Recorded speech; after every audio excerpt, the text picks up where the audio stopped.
Hello everyone, I welcome you all to Divya career.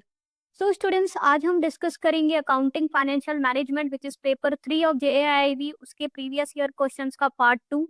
Part 1 already हमने discuss कर लिया है और उसका वीडियो आपको इसकी सेपरेट प्लेलिस्ट है हमारी एएफएम जेआईबी 2025 से, वहां पर आपको मिल जाएगा।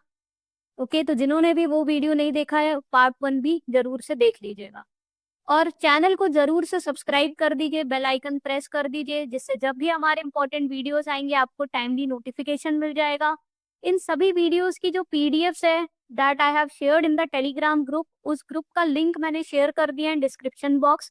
तो जिन्होंने भी टेलीग्राम ग्रुप नहीं ज्वाइन किया है वो कर ले, वहां पर आपको इन सभी वीडियोस की पीडीएफ्स मिल जाएंगी, साथ में all the important news related to your JAIIB exam will also be shared in that group. Okay, so let's start with our today's session.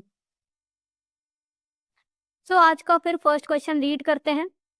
Which of the following is not a classification of accounting ratios? Option A liquidity ratio, option B profitability ratio, option C solvency ratio, option D expenditure ratio. So ratio analysis पे काफी questions पूछे गए थे, around 4 to 5 questions आए थे आपके।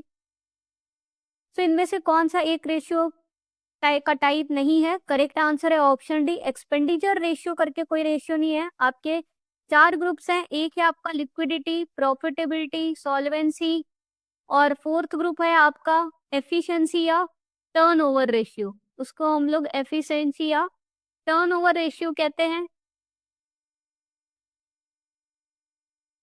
There is no ratio with the name expenditure ratio. तो अगर हम लोग लिक्विडिटी रेशियो की बात करते हैं तो लिक्विडिटी रेशियो एक्चुअली ये हमें डिटरमाइन करने में हेल्पफुल होता है कि जो कंपनी है उसकी वो जो भी शॉर्ट टर्म लाइबिलिटीज है, शॉर्ट टर्म ऑब्लिगेशंस है, वो क्या फुलफिल कर पाएगी टाइम पे कि नहीं कर पाएगी। ओके, वो लिक्विडिटी रेशियोज बताते हैं कि कितना ज्यादा लिक्विड असेट्स है कंपनी के पास।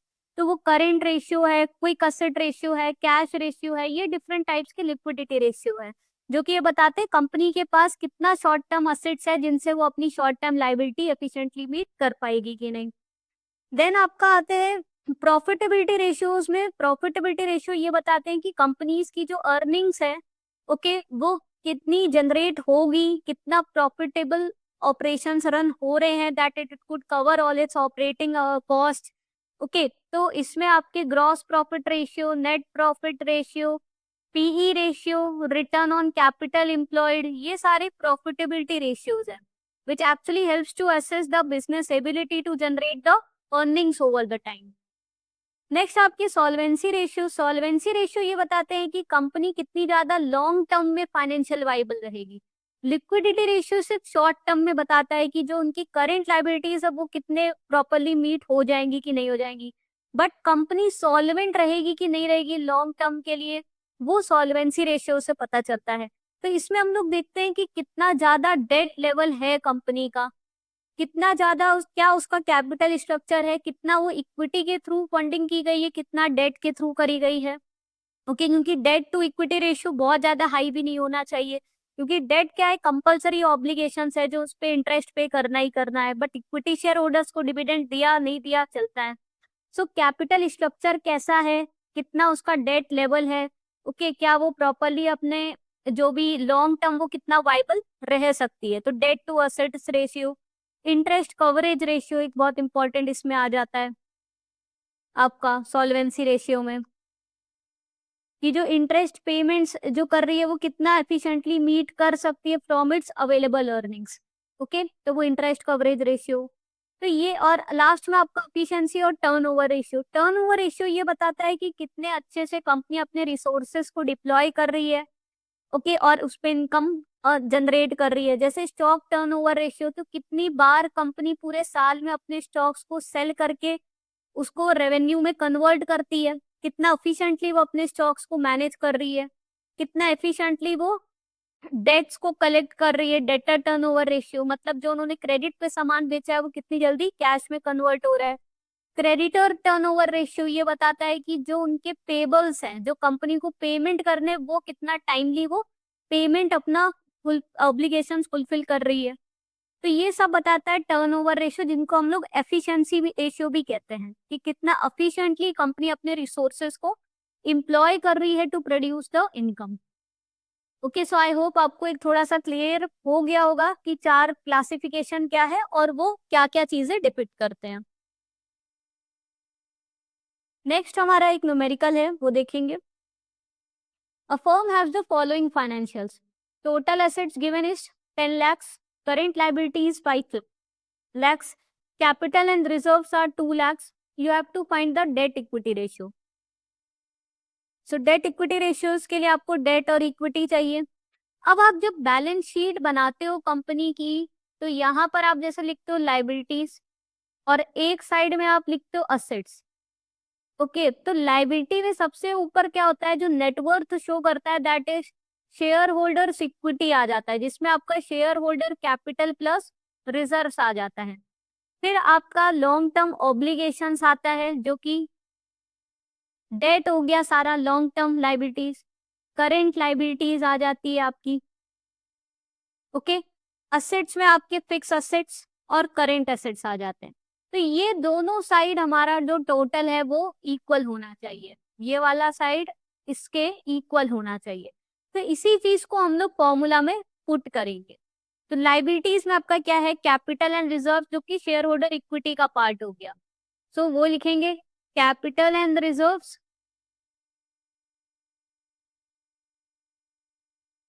प्लस ये करेंट लाइबिलिटीज, क्योंकि ये हमें दी हुई है 5 lakhs की,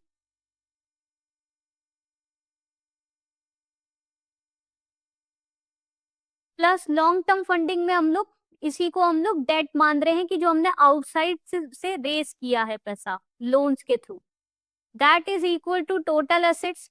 टोटल एसेट्स फिक्स्ड और करेंट एसेट्स, टोटल एसेट्स पूरा पूरा हमें 10 lakhs दिया है, तो that will be equal to total assets. So capital and reserves given to us is 2 lakhs, वो पुट कर देंगे हम लोग, प्लस करेंट लाइबिलिटीज है 5 lakhs की, plus outside debt is equal to total assets which is 10 lakhs। So 5 + 2 7 lakhs हो गया यहाँ पे। So debt is equal to 10 lakh minus 7 lakhs which is equal to 3 lakhs।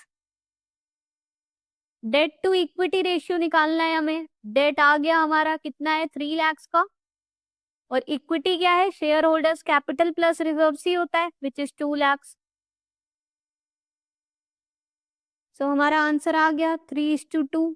दिया है हमें, नहीं दिया है तो दूसरा इसको आप कैसे लिख सकते हो, 1.5:1 भी लिख सकते हो। तो करेक्ट आंसर हमारा क्या हो गया, ऑप्शन बी हो गया। ओके, आई होप आपको क्लियर हो गया कैसे करना है न्यूमेरिकल। इसका मैंने एक्सप्लेनेशन सेम चीज यहाँ पे दे रखा है, जो आपको पीडीएफ में मिल जाएगा, जो मैंने टेलीग्राम ग्रुप पे शेयर किया हुआ है। ओके, उसकी लिंक डिस्क्रिप्शन बॉक्स में है, जरूर से ग्रुप ज्वाइन कर लीजिए और वहां से इस पीडीएफ को आप एक्सेस कर सकते हो। चलिए आगे बढ़ते हैं। अगेन न्यूमेरिकल है based on PV ratio. Question है, a firm had sales of ₹5 lakhs and variable cost of ₹2 lakhs। You have to calculate the PV ratio. तो पीवी रेशियो होता क्या है, पीवी रेशियो होता है आपका प्रॉफिट वॉल्यूम रेशियो। एक्चुअली ये ratio बताता क्या है, ये क्लियर होना चाहिए। बहुत से स्टूडेंट्स क्या है, सर फॉर्मूला रट जाते हैं, कर जाते हैं, बट एक्चुअल में ये रेशियोज कंपनी क्यों निकालती है, इससे का क्या मीनिंग है, ओके क्या इससे एनालाइज करती है, वो क्लैरिटी नहीं होती है उनको। तो इन क्लासेस में हम आपको वो नॉलेज भी देते चलेंगे। तो जब वो पीवी रेशियो की बात करते हैं, प्रॉफिट वॉल्यूम रेशियो, तो ये एक्चुअली ये इंडिकेट करता है कि भाई जो उसका वॉल्यूम का इसका इस पे मतलब है हमारा सेल्स पर यूनिट से, कितनी उसकी सेल्स हो रही है या कितनी सेल्स उसको प्रॉफिट अर्न करने में हेल्पफुल हो रही है। ओके, अगर पीवी रेशियो ज्यादा है, इसका मतलब greater proportion of each unit of sales is resulting in contributing to the profit. Okay, और अगर लेस है तो इसका मतलब there is less profit which is generated पर यूनिट ऑफ सेल्स। और कितनी सेल्स है जो कि आपके पास रेवेन्यू अर्न तो कर रहे हैं, आप प्रॉफिट भी कर रहे हो और उससे आपकी क्या है, फिक्स्ड कॉस्ट भी कवर हो रहे हैं। क्योंकि यहाँ पर जो हम लोग प्रॉफिट लेते हैं वो हम लोग प्योरेस्ट फॉर्म ऑफ प्रॉफिट नहीं लेते हैं, क्योंकि प्योरेस्ट फॉर्म ऑफ प्रॉफिट जब आप बात करते हो तो उसमें आप सारी कॉस्ट डिडक्ट करते हो, चाहे वो फिक्स्ड कॉस्ट हो चाहे वेरिएबल कॉस्ट हो। बट यहाँ पे जो कॉन्सेप्ट यूज होता है प्रॉफिट में, वो प्रॉफिट हम लोग एक्चुअली कॉन्ट्रीब्यूशन मार्जिन कंसीडर करते हैं जब हम पीवी रेशियो की बात करते हैं।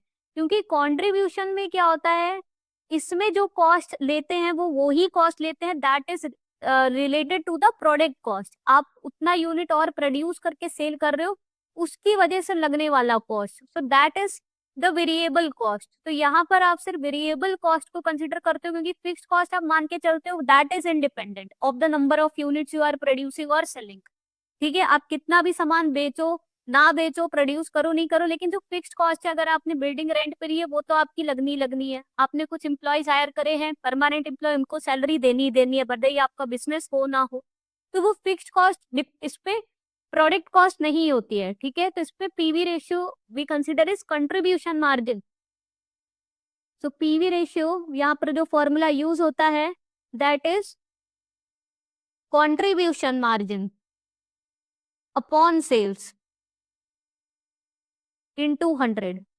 एंड कंट्रीब्यूशन मार्जिन हमने बताया, इसमें हम लोग सिर्फ वेरिएबल कॉस्ट माइनस करते हैं। तो एक्चुअल में जितना पैसा बचता है उतना पैसा आपके पास, it is a part of a profit which also available for you to cover your fixed cost, क्योंकि आप फिक्स्ड कॉस्ट नहीं माइनस हुआ है। तो सेल्स कितनी है 5 लाख की, माइनस वेरिएबल कॉस्ट जो कि है 2 लाख। सो कॉन्ट्रीब्यूशन आपका आ गया 3 लाख रुपीज।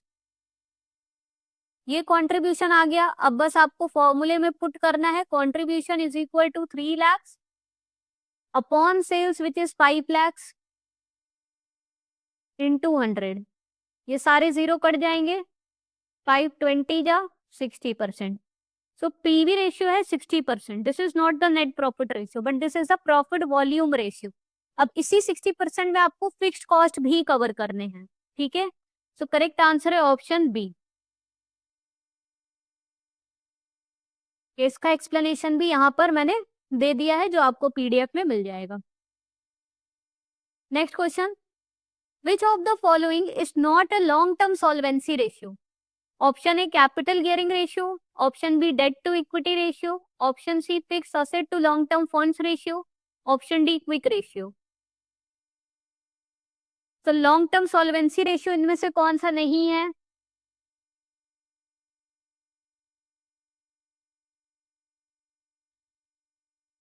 जो कि लॉन्ग टर्म फाइनेंशियल वाइबिलिटी बता सके कंपनी की।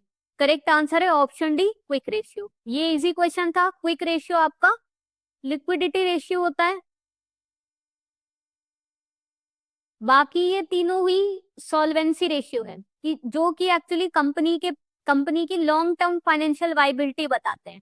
वो अगेन डिपेंड करता है कि कंपनी का कैपिटल स्ट्रक्चर कैसा है, कंपनी ने कितना डेट ले रखा है, क्या वो लॉन्ग टर्म पीरियड में अपने डेट्स को फुलफिल कर पाएगी कि नहीं कर पाएगी। वहीं क्विक रेशियो क्या होता है, that it is equal to quick assets divided by your current liability. जो ये बताता है जो कंपनी के शॉर्ट टर्म ऑब्लिगेशंस है which are in the form of current liabilities, उसको कितने अच्छे से वो फुलफिल कर सकते हैं या फंड कर सकती है through the usages of their quick assets. Quick assets are those assets which can be easily converted into cash within a short period of time. Okay, तो क्विक रेशियो जिसको हम लोग एसिड टेस्ट रेशियो भी कहते हैं, that is a liquidity ratio not a solvency ratio. Next आपका numerical है based on net working capital. Question है, a company has a current ratio of 1.33:1 and the current liability of rupees 15,000. What is the net working capital? तो ये भी एक easy question था जो पूछा गया था। फॉर्मूले अगर आपको पता है तो आप न्यूमेरिकल बहुत ही इजीली कर लोगे एग्जाम में, बिल्कुल भी डिफिकल्ट नहीं आते हैं, बट बच्चों को फॉर्मूलेज ही नहीं याद होते हैं। Net working capital is equal to current assets minus current liabilities. फिर जो इसका ये गैप होता है वर्किंग कैपिटल गैप, ओके, इसी को तो एसेस करती है बैंक और फाइनेंस प्रोवाइड करती है। तो current asset minus current liabilities, current liabilities हमें दी है 15,000 बट करेंट एसेट्स डायरेक्टली नहीं दिया है, उसकी जगह पे हमें करेंट रेशियो दिया है। Current ratio is nothing but your current assets divided by your current liability. Current ratio है 1.33/1 is equal to current asset हमें फाइंड आउट करना है करेंट लाइबिलिटीज है हमारे 15,000, तो करेंट एसेट हो गया 15,000 इंटू 1.33। इसको आप कैलकुलेटर से कर लीजिए, आपका आ जाएगा 19,950। अब हमें दोनों फिगर्स आ गई, अब हमें जस्ट फॉर्मूले में पुट करना है। करेंट एसेट्स हो गया 19,950 minus your current liabilities which is 15,000। तो क्या आंसर हो गया? ₹4950। This is your net working capital. Correct answer is option A. Okay students, तो आप देखोगे कुछ न्यूमेरिकल्स आपके बहुत ही सिंपल आए हैं। Just you need to know the concept, just you need to know the formulas and then you can easily do these numericals. Part 1 में हमने बॉन्ड रिलेटेड न्यूमेरिकल्स देखे थे, बॉन्ड के ऊपर 2 न्यूमेरिकल्स आए थे, तो वही जिन्होंने पार्ट 1 नहीं देखा है वो जरूर से जाकर देख लीजिएगा, उसकी अलग से प्लेलिस्ट बना दी है हमने। चारों सब्जेक्ट्स की अलग अलग प्लेलिस्ट है, वहां से आप लोग को PYQs मिल जाएंगे। ओके चलिए नेक्स्ट क्वेश्चन देखते हैं। Which statement is incorrect in the context of basic accounting principles? Option A, liabilities increase when the goods are purchased on credit. Option B, goods purchased for cash results in no change in the total asset side. Option C, withdrawal by proprietor would reduce the asset side only. Option D, receiving commission increases both asset and income. तो कौन सा एक statement है जो incorrect है? इसके लिए आपको प्रॉपर अकाउंटिंग का जो भी नॉर्म्स है, रूल्स है, वो पता होने चाहिए, जो प्रिंसिपल्स है वो क्लियर होने चाहिए। देखिए ऑप्शन ही क्या कह रहा है, liabilities increase when the goods are purchased on credit. अगर क्रेडिट पे सामान खरीदा है, उधारी पे सामान खरीदा है, तो इसकी एंट्री कैसे होगी? इसमें आप परचेजेस अकाउंट को डेबिट कर रहे हैं और टू अकाउंट पेबल्स कर दोगे। क्रेडिटर का नाम दिया है तो टू क्रेडिटर अकाउंट भी कर सकते हो अलग से, अगर उसका लेजर अगर आप मेंटेन कर रहे हो, नहीं तो to account payable. Account payable क्या दिखाता है? ये इतना पैसा जो ड्यू है, जो कंपनी को देना है अपने क्रेडिटर्स को, तो ये आपकी लाइबिलिटी होती है। अगर हमने क्रेडिट साइड लाइबिलिटी लिखी है, इसका मतलब क्या है? लाइबिलिटी इंक्रीज हो रही है, तभी हमने क्रेडिट साइड लिखी है। तो ये सही है, जब आप गुड्स को क्रेडिट पे खरीदते हो तो यही जनरल एंट्री करते हो, परचेजेस अकाउंट डेबिट करके to accounts payable which shows your liabilities are increasing. अगर लाइबिलिटी जब इंक्रीज होती है तो क्रेडिट साइड आती है, लाइबिलिटी डिक्रीज होती है तो डेबिट साइड आती है। वैसे असेट इंक्रीज होता है तो डेबिट साइड आता है, असेट रिड्यूस होता है तो क्रेडिट साइड आता है। तो ये कुछ आपको चीजें पता होनी चाहिए। तो ये सही है ये स्टेटमेंट। तो बी क्या कह रहा है? Goods purchase for cash results in no change in the total asset side. Asset side होता है बैलेंस शीट में। अगर आपने कैश पे सामान खरीदेंगे तो आप क्या एंट्री करते हो? आप ये करोगे परचेजेस अकाउंट डेबिट टू जो भी आपका एसेट है, एक तरीके से टू कैश। तो ये जो भी आपका गुड्स है, तो आपके असेट साइड में देखिए करेंट एसेट्स में आपका कैश भी होता है और स्टॉक भी होता है। तो आपने जो गुड्स परचेज किया तो उतने से आपका असेट ये बढ़ गया, बट आपने कैश के अगेंस्ट परचेज किया तो कैश उतने से ही डिक्रीज हो गया। तो स्टॉक को कैश पे खरीदने से टोटल असेट सेम ही हो गया, क्योंकि जितने से आपका स्टॉक बढ़ा उतने से कैश रिड्यूस हुआ। तो ये भी करेक्ट स्टेटमेंट है। ठीक कह रहे हैं withdrawal by the proprietor would reduce the asset side only. अगर प्रोप्राइटर विड्रॉ करेगा अपने फर्म से पैसा तो क्या एंट्री होगी? Drawings account debit to cash. Cash निकल गया, अब कैश क्रेडिट पे है, कैश निकल गया। कैश क्या है? रियल अकाउंट है। Debit what comes in, credit what goes out. Cash अगर निकल गया तो ठीक है भाई, हमारा असेट साइड तो रिड्यूस हो गया, बट ये क्या कह रहा है? सिर्फ असेट साइड रिड्यूस होगा? नहीं, ड्रॉइंग्स अकाउंट भी तो आपका डेबिट आपने किया है, तो आपकी जो लाइबिलिटी है कंपनी की, फर्म की, वो भी रिड्यूस हुई है। क्योंकि हम लोग क्या मानते हैं, जो ओनर होता है उसकी सेपरेट आइडेंटिटी होती है फ्रॉम द एंटिटी। तो क्योंकि अभी प्रोप्राइटर ने कुछ कैपिटल कंट्रीब्यूट किया फर्म के लिए, वो उसकी लाइबिलिटी साइड शो होता है कैपिटल में। बट अगर वो कुछ पैसे को विड्रॉ कर रहा है तो उतने से ही फर्म की लाइबिलिटी रिड्यूस हो रही है। ओके जो फर्म ओ करती थी पैसा टू गिव इट्स ओनर, क्योंकि ओनर ने वो कंट्रीब्यूट किया, क्योंकि वो कुछ पैसा खुद से विड्रॉ कर ले रहा है, तो जो कंपनी की बुक या फर्म की बुक का जो अकाउंट्स बनते हैं उसमें उसकी लाइबिलिटी इतना ही। ड्रॉइंग्स क्या होती है? वो कैपिटल से आप माइनस करते हो ड्रॉइंग्स को, तो लाइबिलिटी भी उतने अमाउंट से रिड्यूस होती है। सो ये ही करेक्ट आंसर है, क्योंकि ये इनकरेक्ट स्टेटमेंट, आपको इनकरेक्ट स्टेटमेंट बताना था। सो जब प्रोप्राइटर विड्रॉ करता है तो असेट साइड ही नहीं, लाइबिलिटी साइड भी रिड्यूस होती है। सो इसमें what would reduce the asset side only, इसलिए ये गलत हो गया। आई होप आपको क्लियर हो गया। ये तभी आप कर पाओगे जब अकाउंटिंग प्रिंसिपल सब क्लियर होंगे। डी देखते हैं, receiving the commission increases both the asset and income. जब आपको कमीशन अर्न हुआ है तो कैश अकाउंट को डेबिट करोगे, डेबिट व्हाट कम्स इन, और टू कमीशन करोगे। कैश आपका क्या है, बैलेंस शीट में शो होगा असेट में। डेबिट किया है, debit what comes in, asset होता है। अगर बढ़ता है तो डेबिट साइड दिखाते हैं। कैश आया हमारे पास, ठीक है, असेट साइड बढ़ गया। कमीशन क्या है, आपने अर्न करी है, नॉमिनल अकाउंट है। Debit the expenses and credit the income and gain, तो ये आपका इनकम है। Okay, nominal account. और ये जो भी एक्सपेंसेस होते हैं या फिर हमारी इनकम होती है, वो कहाँ शो होती है, वो हमें पीएल अकाउंट में शो होती है।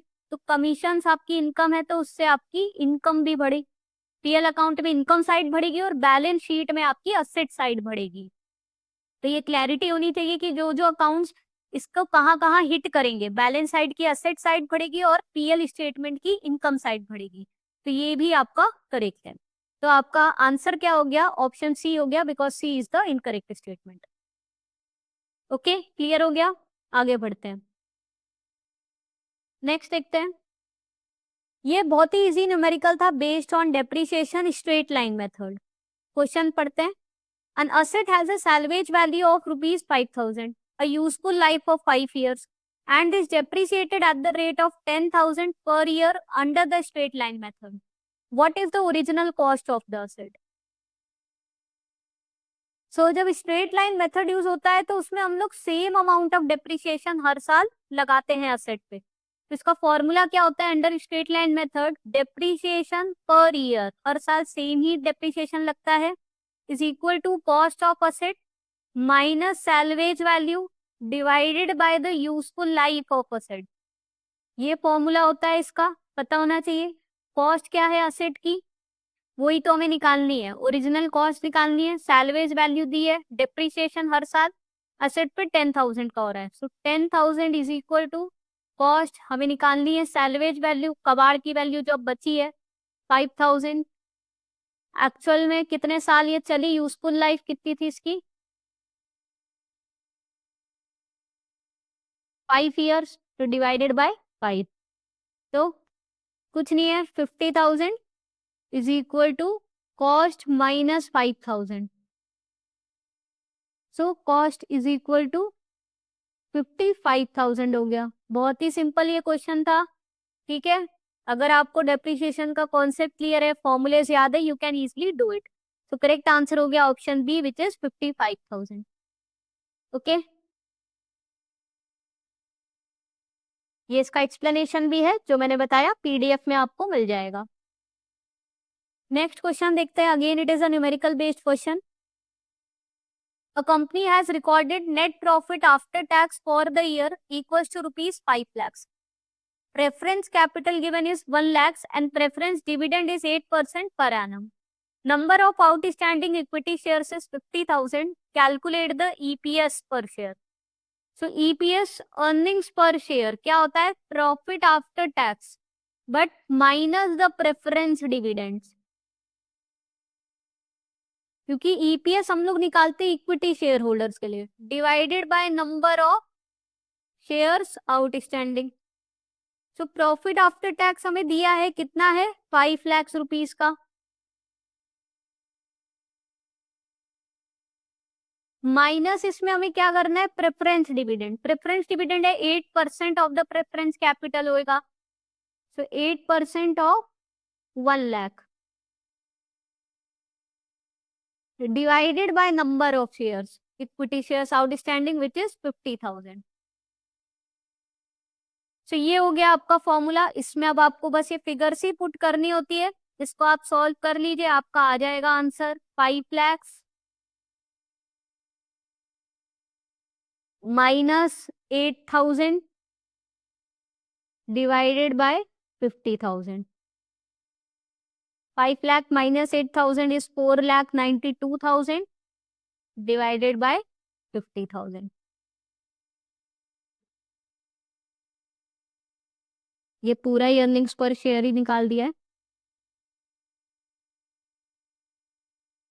So EPS finally is 492,000 divided by your 50,000, which will give you 9.84. So earnings per share is 9.84 per share. Correct answer is option A. Okay. I hope आपको क्लियर हो गया कैसे सॉल्व किया है। ये यहाँ पे एक्सप्लेनेशन भी है पूरा सेम। चलिए नेक्स्ट क्वेश्चन देखते हैं। Next is again numerical. देख रहे सकते हैं आप बहुत सारे न्यूमेरिकल्स आए हैं, बट जो डिफिकल्टी लेवल है that is ranging between easy to medium. अगर आपको कॉन्सेप्ट क्लियर है, फॉर्मूलेज याद है, तो आप इजिली न्यूमेरिकल्स को टैकल कर सकते हो। चलिए पढ़ते हैं। Mister A deposits ₹10,000 every year into savings account that pays 8% annual interest compounded yearly. He makes the deposit at the end of each year for 5 years. Find the future value of ordinary annuity at the end of 5 years. So future value of ordinary annuity पर based है, which is equal to periodic payments या coupons, जैसा भी आपको लिखना लिख सकते हो, into 1 plus r to the power n minus 1 divided by r। तो आपने नॉर्मल जब फ्यूचर वैल्यू आप निकालते हो तो क्या फॉर्मूला है उसका, तो present value into 1 plus R to the power N. यहाँ पर क्या है कि पीरियोडिक पेमेंट्स हो रहे हैं, वो कुल अमाउंट था जो वो वाला फॉर्मूला यूज करते हो। अब यही सेम चीज आप यूज करते हो जब आपको जैसे बॉन्ड वैल्यू का भी निकालना होता है, तो आप निकाल सकते हो कि कितना कूपन पेमेंट्स का अगर आपको निकालना है प्रेजेंट वैल्यू तो ठीक है। तो ये फ्यूचर वैल्यू ऑफ एन्युटी में PMT is your coupon payments. PMT कितना दिया हुआ है, हर साल कितना डिपॉजिट कर रहे हैं, 10,000 रुपए। तो यही है कूपन पेमेंट्स, एक तरीके से आप पीरियोडिक पेमेंट्स बोलिए इसको। यहाँ पे आर कितना है 8%, क्योंकि ये हर साल की बात है, पर मंथ की होती तो हम लोग उस हिसाब से आर और एन को ट्रीट करते, बट ये क्योंकि पर एनम है तो इसमें हमें फिर कोई दिक्कत नहीं है। आप सिंपली आर को 8% ले सकते हो, विच इज 0.08, और एन आपका 5 ईयर्स है। बस अब इन्हीं को आपको इस फॉर्मूले में पुट कर देना है। Future value of annuity is equal to 10,000 into 1 plus 0.08 to the power 5 minus 1 upon 0.08। 10,000 into 1.08 to the power 5 minus 1 upon 0.08।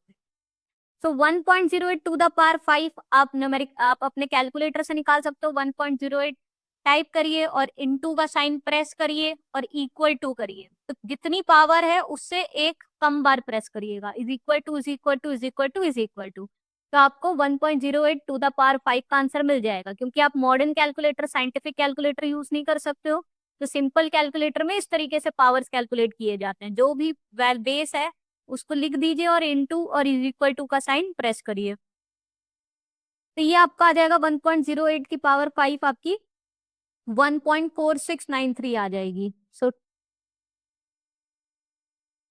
यहाँ लिख देते हैं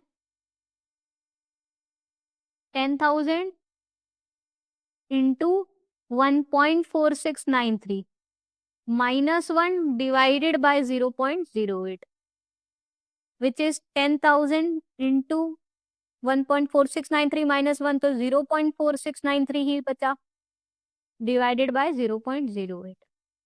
इसको अब आप उससे कर लीजिए कैलकुलेटर से, आपका आ जाएगा 58,662.5।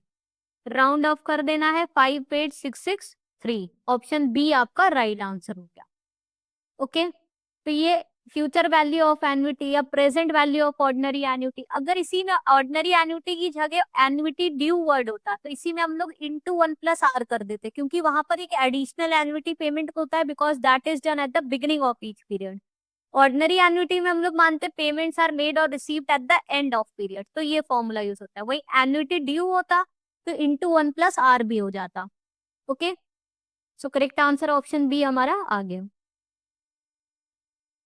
Next question, the fixed assets of a company are 120% of its long term sources of funds, which of the following is the most likely conclusion. Option A, the company has a current ratio of 1.2:1। Option B, the company has negative tangible net worth. Option C, the company has diverted current liabilities. Option D, the company has low capitalisation. तो इसमें क्या बोला है, जो company की जो fix assets है they are equal to 120% of its long term sources. इसका मतलब जो फिक्स असेट्स है वो 100% तो पहले जो फिक्स असेट्स यूज जो खरीदे होंगे प्लांट मशीनरी, वो 100% लॉन्ग टर्म सोर्सेस यूज हो गए होंगे पहले तो। और जो एडिशनल हम लोग 20% फिक्स असेट्स यूज कर रहे हैं वो कहाँ से करे होंगे, वो फिर हम लोग ने करंट लाइबिलिटीज यूज करी होंगी। This shows there is a diversion of funds, क्योंकि बैंक है, करंट लाइबिलिटीज किस लिए देती है, करंट असेट्स को फंड करने के लिए देते हैं, ऑपरेशन रन करने के लिए देती है। This shows that there is a diversion of current liabilities to fund their fix assets. Now this is a case जहां पे कंपनी आगे चल के दिक्कत में आ सकती है, क्योंकि उसके पास करंट लाइबिलिटीज को उसने क्या किया, अपना डाइवर्ट कर दिया to fund its fix asset, जो कि रिटर्न लॉन्ग टर्म में जनरेट करेगा। तुरंत तो इसको आप बेच के कुछ पैसा अर्न नहीं हो जाएगा। करंट लाइबिलिटी से करंट एसेट फंड किया होता तो सही रहता, स्टॉक्स खरीदे होते तो उसको आप सेल करके तुरंत मीट कर सकते हो, बट इसको कहाँ डाइवर्ट कर दिया है, in the fix asset. This shows correct answer is option C, the company has diverted the current liabilities. Okay, next question देखते हैं। Company's balance sheet shows the following. इसमें क्या क्या दिया है, असेट प्लांट एंड मशीनरी है 1,20,000 की, debtors 35,000, cash 45,000, capital 65,500। You have to find the amount of outside liabilities, जो बाहर से पैसा रेस किया है वो आपको निकालना है। अगेन देखिए, बैलेंस शीट में दो साइड होती है आपकी, एक होती है लाइबिलिटी साइड, एक होती है असेट साइड। असेट में तो ठीक है, आपके फिक्स असेट्स और करेंट असेट्स हो गए। लाइबिलिटीज में सबसे ऊपर आपका कैपिटल प्लस रिजर्व्स होता है। तो ये आपका क्या रिप्रेजेंट करता है, ये रिप्रेजेंट करता है share holder equity. Equity represent करता है विच shows your internal funding, internal source. जो ओनर्स है वो जो खुद से कंट्रीब्यूट कर रहे हैं वो इक्विटी का पार्ट हो गया। नेक्स्ट आपके जो भी लॉन्ग टर्म लाइबिलिटीज है, करेंट लाइबिलिटीज हो गए या डेटर्स हो गए, शॉर्ट टर्म हो गए एक तो, और दूसरा आपका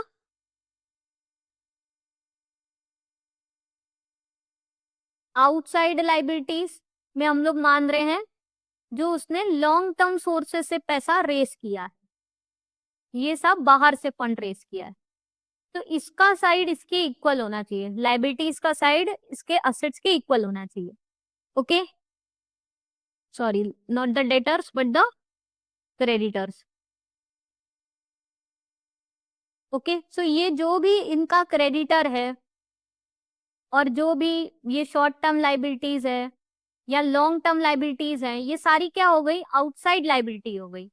चाहे क्रेडिटर हो चाहे लॉन्ग टर्म डेट हो, ये सब आउटसाइड हो गए, बाहर से पैसा रेज हो रहा है एक तरीके से। ठीक है, या क्रेडिटर से भी आपने उधारी में सामान खरीदा, वो आउटसाइड हो गया। इंटरनल क्या हो गया, सिर्फ इक्विटी का पार्ट हो गया। तो इसी तरीके से आप इसको इस फॉर्मूले में रखिए, total assets is equal to equity capital plus date.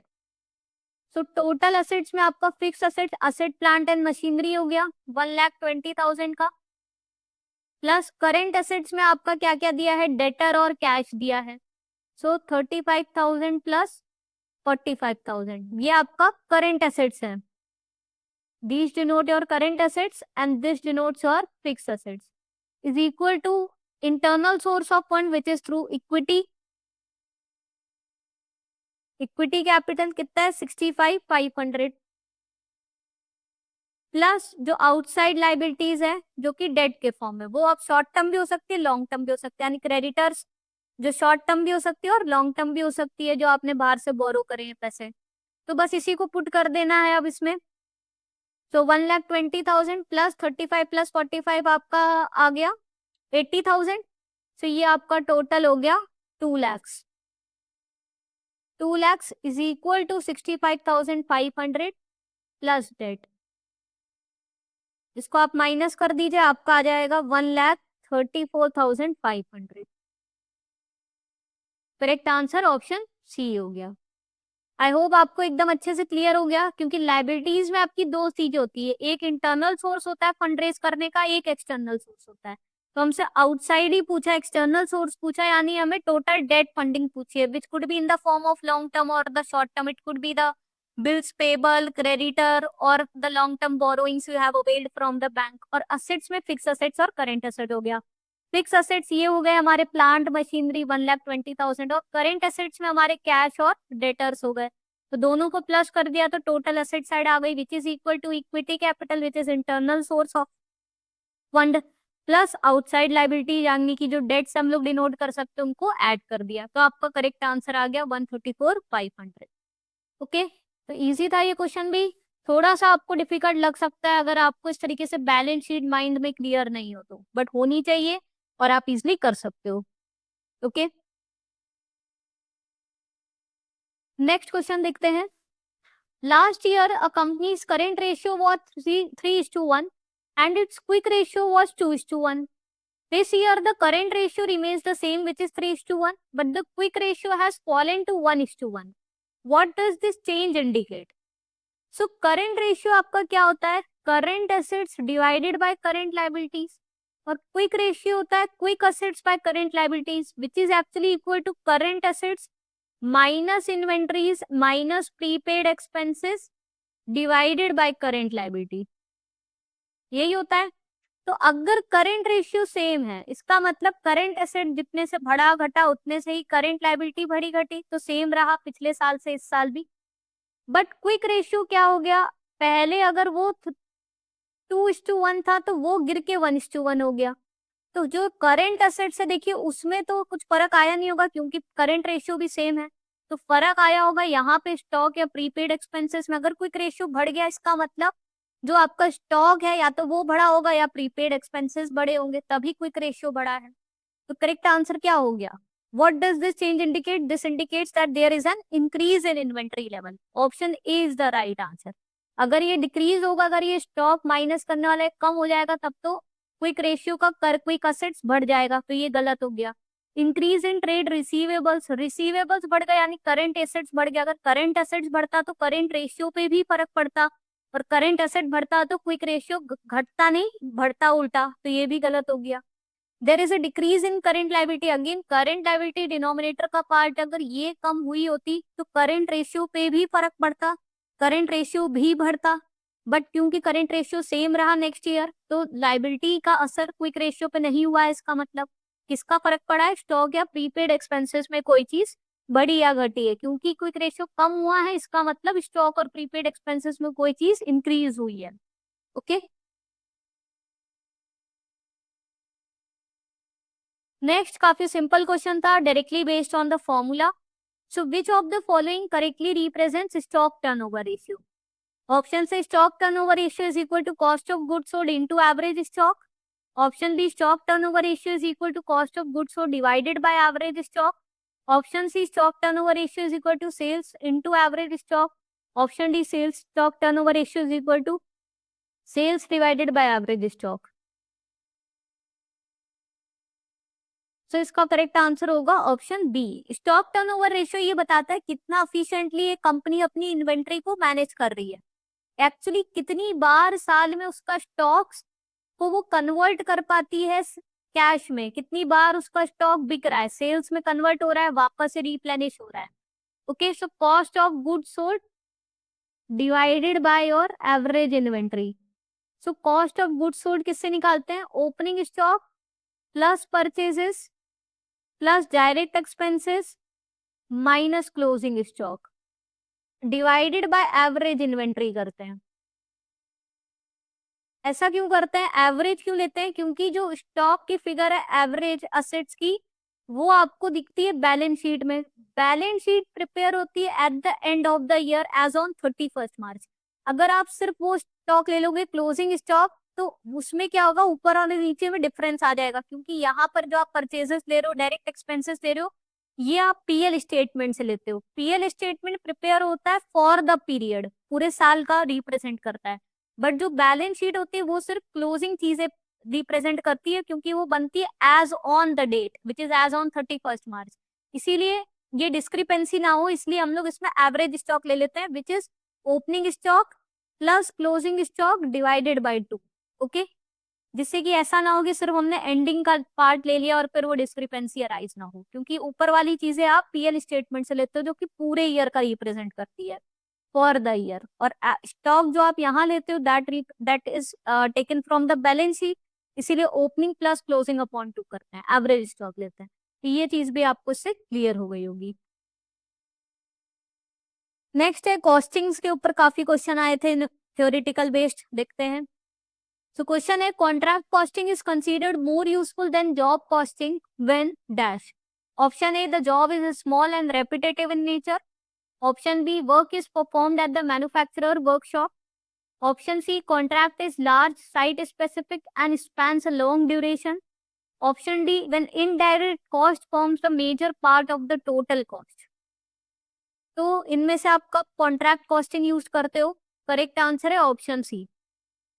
तो जब भी कॉन्ट्रैक्ट कैसा होता है, वर्क कैसा होता है, एक तो लार्ज स्केल का होता है,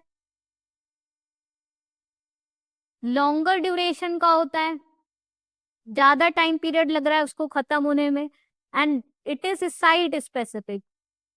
ये जो मैन्युफैक्चरर है उसके प्रीमाइसेस में नहीं बनना है, अलग से जाके बनना है। जैसे कि कंस्ट्रक्शन प्रोजेक्ट्स हो गए तो कहीं तो नहीं बना लोगे आप, साइट स्पेसिफिक होते हैं। इंफ्रा प्रोजेक्ट हो गया, इंफ्रास्ट्रक्चर डेवलपमेंट हो गया, ओके, कंस्ट्रक्शन प्रोजेक्ट्स हो गए। सो उनका जो कॉस्टिंग करते हैं वो कॉन्ट्रैक्ट कॉस्टिंग के हिसाब से करते हैं, जहाँ पे इंडिविजुअल कॉन्ट्रैक्ट का एक सेपरेट कॉन्ट्रैक्ट अकाउंट मेंटेन किया जाता है, ये देखने के लिए कि उस कॉन्ट्रैक्ट से हमारी इनकम और एक्सपेंसेस कितनी आ रही है। तो हर कॉन्ट्रैक्ट का अलग अलग हम लोग निकाल सकते हैं कितना प्रॉफिटेबल रहा ये कॉन्ट्रैक्ट देना, ठीक है। और it is heavily relying on the direct cost, इसमें पूरा डायरेक्ट कॉस्ट मेनली फॉर्म करता है एक्सपेंसेस का पार्ट, की भाई डायरेक्टली जो हमने मटेरियल का खर्चा कितना आ रहा है, लेबर का कितना खर्चा आ रहा है। So direct expenses is considered.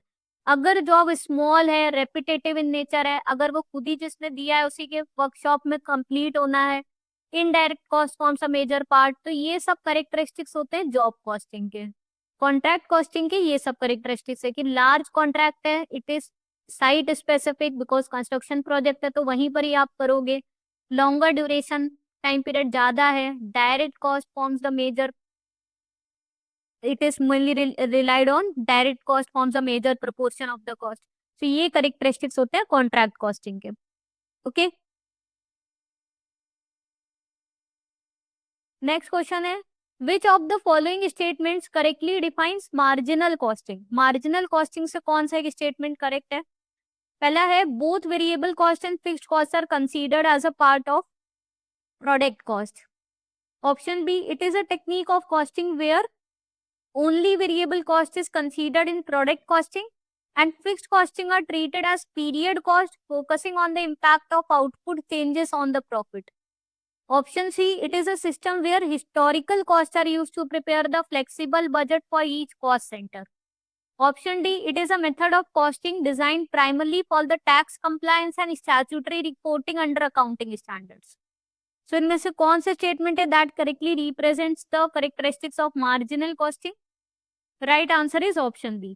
So actually marginal costing होता क्या है? मार्जिनल कॉस्टिंग हमें ये बताता है कि जो हम एक एडिशनल यूनिट प्रोड्यूस करे रहे हैं उस पे हमारा कितना एडिशनल कॉस्ट लगने वाला है। So it is a cost of producing one additional unit, उसका हमारा क्या इम्पैक्ट पड़ रहा है on the profit. So how our profit is being impacted with the changes in the volume or the output, okay? और product जो बनाते हैं हम लोग तो उससे रिलेटेड कौन सी कॉस्ट लेते हैं हम लोग, तब कंसिडर करते हैं प्रोडक्ट कॉस्ट में वेरिएबल कॉस्ट, क्योंकि वेरिएबल कॉस्ट क्या होती है? वो कॉस्ट जो बदलती जाती है depending upon the how much units we are producing and selling. But जो फिक्स्ड कॉस्ट है वो तो फिक्स ही रहती है। तो यहाँ पर फिक्स कॉस्ट को हम लोग प्रोडक्ट कॉस्ट में कंसीडर नहीं करते, जो चीज यहाँ पे लिखी है सही बात है। सिर्फ variable cost is considered as a product costing, जिससे हम डिटरमाइन कर सकते हैं with each additional unit of product you are producing how much cost is incurring in that unit, क्योंकि फिक्स्ड कॉस्ट तो फिक्स ही रहेगी जितना भी आप प्रोड्यूस कर लो। तो फिक्स्ड कॉस्ट को सिर्फ as a period cost treat करते। पीरियड कॉस्ट का मतलब एक तरीके से ऑपरेशनल कॉस्ट हो गई, ऑपरेशनल एक्सपेंसेस जो हम लोग पीएल स्टेटमेंट पे दिखा देंगे इनडायरेक्ट एक्सपेंसेस में। It will not be treated as a part of direct expenses जो ट्रेडिंग अकाउंट में शो होता है। Okay, so option B is the right answer. Next a question based on ABC. So activity based costing is a technique where the allocation of cost is done based on each dash. Option A, direct labor hours required in production only. Option B, department's annual budget. Option C, activity actual usage and cost driver consumption. Option D, total machine hours available.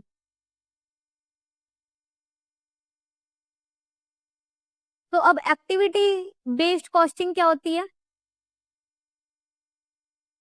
यहाँ पर आप पहले तो different different activities identify करते हो जो आपको लगने वाली है, जो आपका प्रोडक्शन है उसके लिए कौन कौन सी एक्टिविटी आपको करनी है। इन सब एक्टिविटी से रिलेटेड क्या क्या कॉस्ट हमें लगने वाला है, क्या क्या कॉस्ट ड्राइवर्स हैं, क्या स्पेसिफिक फैक्टर्स है जिनसे ये कॉस्ट लग रही है या इंक्रीज हो रही है, उनका रेट निकालते हैं और फिर इस कॉस्ट को हम लोग असाइन करते हैं टू द प्रोडक्ट। तो ये एक्चुअल हमें पूरा पिक्चर रिप्रेजेंट करता है कि जो हमारा प्रोडक्शन हो रहा है हर एक्टिविटी में लगने वाला कितना कॉस्ट है। तो इसमें हम लोग दोनों ही कॉस्ट असाइन करते हैं। We assign the actually indirect cost also to the product of, जो हमें हर प्रोडक्ट की हर एक्टिविटी में लगने वाला है इनडायरेक्ट कॉस्ट भी हम लोग इसमें आइडेंटिफाई करते हैं, कॉस्ट ड्राइविंग एक्टिविटी देखते हैं। सो करेक्ट आंसर है ऑप्शन सी। ये सब तो देखते ही हैं कि भाई direct labour hours required only लिखा है इसलिए ये गलत हो गया।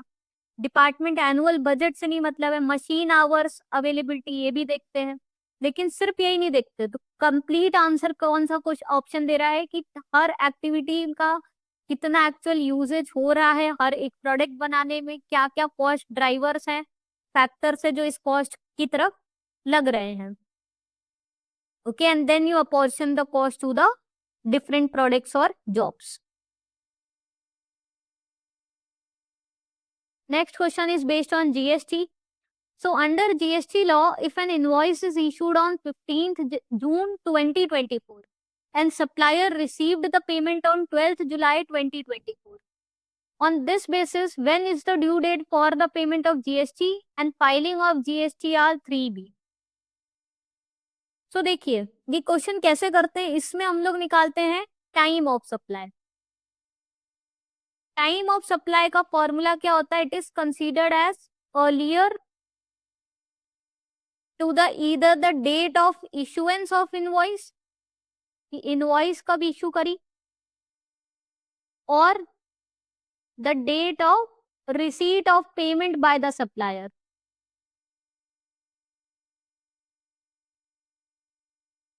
दोनों में किसकी अर्लियर डेट है उसके हिसाब से हम लोग टाइम ऑफ सप्लाई करते हैं और उसके हिसाब से हमारी ड्यू डेट जीएसटी फाइलिंग की जाती है। So date of issue of invoice के 15 जून 2024 है और सप्लायर को जो पेमेंट रिसीव हुआ 12 जुलाई को, तो अर्लियर डेट हो गई 15 जून। तो टाइम ऑफ सप्लाई हमारा हो गया 15 जून 2024। पहले तो ये निकाल लिया। अब जो इसके हिसाब से टाइम ऑफ सप्लाई जो भी आया, तो हम लोग की जो ड्यू डेट होती है for the payment of GST वो हमारी होती है 20th ऑफ नेक्स्ट मंथ की। सो टाइम ऑफ सप्लाई 15 जून है, तो जीएसटी फाइलिंग की डेट हो गई 20th जुलाई 2024। जो टाइम ऑफ सप्लाई आया जिस भी मंथ का आया उसके नेक्स्ट मंथ का 20th आपका ड्यू डेट होता है। सो करेक्ट आंसर ऑप्शन ए हो गया। ठीक है, तो हमें कॉन्सेप्ट पता होना चाहिए तभी हम लोग कर पाएंगे, वरना बच्चे इसमें गैस वर्क करके कोई भी ऑप्शन मार्क कराते हैं, हमें वैसे नहीं करना है। ओके, तो ये एक्सप्लेनेशन यहाँ पे भी लिख दिया है जो आपको पीडीएफ में मिल जाएगा टेलीग्राम ग्रुप में। टेलीग्राम ग्रुप की लिंक डिस्क्रिप्शन बॉक्स में है, जरूर से ज्वाइन कर लीजिएगा। चलिए आगे बढ़ते हैं। Which of the following is not a primary objective of cost accounting? Option A, to ascertain the cost of each unit process और service. Option B, to record classify and analyse the expenditure related to production. Option C, to ensure compliance with statutory financial reporting standards. Option D, to assist the management in decision making by providing cost related information. तो इनमें से main objective क्या नहीं है cost accounting का? Option C, mainly financial reporting standards उसको comply करना, वो ऑब्जेक्टिव नहीं है। इसका मेन ऑब्जेक्टिव है क्या? कॉस्ट अकाउंटिंग से कॉस्ट मैनेजमेंट देखना, ये एनालाइज करना कि कितना कॉस्ट हो रहा है, उसको कंट्रोल करना, उसको रिड्यूस करना, एफिशिएंसी प्रॉफिटेबिलिटी को इम्प्रूव करना, help the management in taking decision by providing the information based on cost. Okay, तो ये सारे ही मेन ऑब्जेक्टिव्स है। To ascertain the cost of each unit, process and service, to record, classify, analyse the expenditure related to production, to help the management in decision making process and on. Next, which of the following is not an assumption of CVP analysis? CVP is your cost volume profit analysis. Option A, selling price per unit remains constant. Option B, total fixed costs remain unchanged within the relevant time range. Relevant range. Option C, variable cost per unit changes with the production volume. Option D, efficiency and productivity remains constant. So cost volume profit, इस analysis में आप क्या कर रहे हो? तीनों चीजें consider कर रहे हो। Profit is equal to sales volume minus cost, where sales volume is equal to sales per unit into number of units. That will give you the complete sales minus fixed cost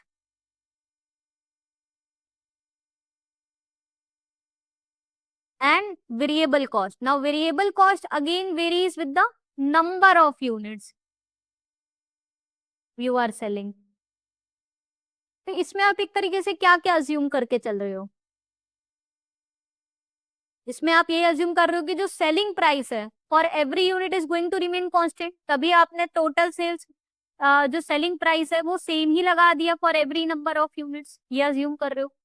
total fix cost remain unchange within the relevant range. अब आप जितना भी cell ये कर रहे हो एक तरीके से इसमें यही मान के चल रहे हो कि भाई इतने अगर मतलब 1000 गुड्स भी कर रहे हैं तो फिक्स्ड कॉस्ट उसमें उतना ही रहने वाला है। हो सकता है आगे चलकर वो बढ़ जाए but for within the relevant range variable cost तो चेंज होगा ही with the every unit you are producing, but fixed cost क्या है वो सेम ही रहने वाला है, ये भी सही है।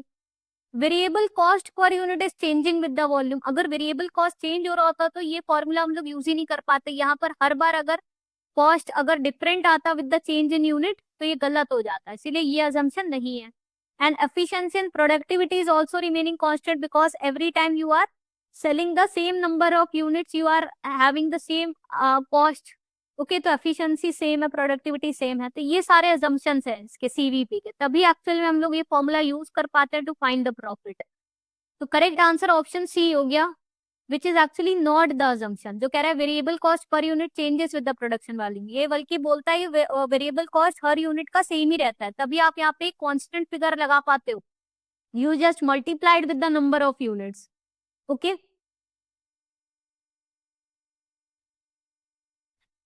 नेक्स्ट क्वेश्चन है what is an essential condition for a meaningful comparison of accounting ratios between companies over the time or over time? Option A, company should have identical profitability. Option B, company should have similar investment in fixed assets. Option C, company should follow the same accounting policies. Option D, company should have similar capital structure. तो अगर आपको दो companies के बीच के ratios को compare करना है तो उसके लिए कौन सी कंडीशन होनी जरूरी है, कौन सी कंडीशन मीट होनी जरूरी है? करेक्ट आंसर है ऑप्शन सी, जो दोनों कंपनी है वो सेम अकाउंटिंग पॉलिसीज यूज कर रही हो, whether it is related to valuation of their inventories और whether it is related to how they are applying depreciation on the assets, तो वो सिमिलर होना चाहिए, तभी हम लोग रेशियोज को कंपैरिजन कर पाएंगे। बाकी ये सब चीजें तो देखते हैं कि भाई अगर सेम इंडस्ट्री की कंपनीज है तो फिर बेटर एनालिसिस हो पाएगा जब हम रेशियोज को कंपेयर करेंगे, दे बिलोंगिंग टू सेम इंडस्ट्री, लगभग सिमिलर साइज की कंपनी होनी चाहिए। ओके, बट प्रॉफिटेबिलिटी सेम हो या फिक्स एसेट में लगभग सिमिलर इन्वेस्टमेंट हो या सिमिलर टाइप से वो फंड हुई हो कैपिटल स्ट्रक्चर, तो वो सब चीजें नहीं जरूरी है। मेन जो पॉइंट जरूरी है वो ये कि उनका अकाउंटिंग पॉलिसी जो कंपनी अडॉप्ट कर रही है, फॉलो कर रही है, वो सेम होनी चाहिए relating to how they are applying depreciation on the asset, how they are recognising the inventory, how they are valuing their inventories. Okay, I hope ये भी आपको क्लियर हो गया होगा। सो स्टूडेंट्स, इसी के साथ हमारा आज का सेशन ओवर होता है। अगर आपको पसंद आया हो, कुछ भी आपने सीखा हो, जरूर से सेशन को लाइक कर दीजिएगा और चैनल अगर अभी तक नहीं सब्सक्राइब किया है तो जरूर से कर लीजिए, बेल आइकन प्रेस कर दीजिए। जब भी हमारा वीडियो आएगा आपको टाइमली नोटिफिकेशन मिल जाएगा इसका। इन सभी वीडियोस की पीडीएफ आपको हमारे टेलीग्राम ग्रुप में मिल जाएगी, उसकी लिंक मैंने डिस्क्रिप्शन बॉक्स में दे दी है। तो सभी लोग जाके जरूर से टेलीग्राम ग्रुप ज्वाइन कर लीजिए, वहां पर आपको पीडीएफ एक्सेसिबल होगी। साथ में वहां पर जो भी इंपॉर्टेंट न्यूज है रिलेटेड टू जेआईबी शेयर की जाएगी, इंपॉर्टेंट क्विजेस हम लोग प्रैक्टिस करेंगे। ओके, तो ग्रुप जरूर से ज्वाइन कर लीजिए और यूट्यूब चैनल जरूर से सब्सक्राइब कर लीजिए for your complete preparation of your JAIIB. Okay, so see you in the next session. Thank you.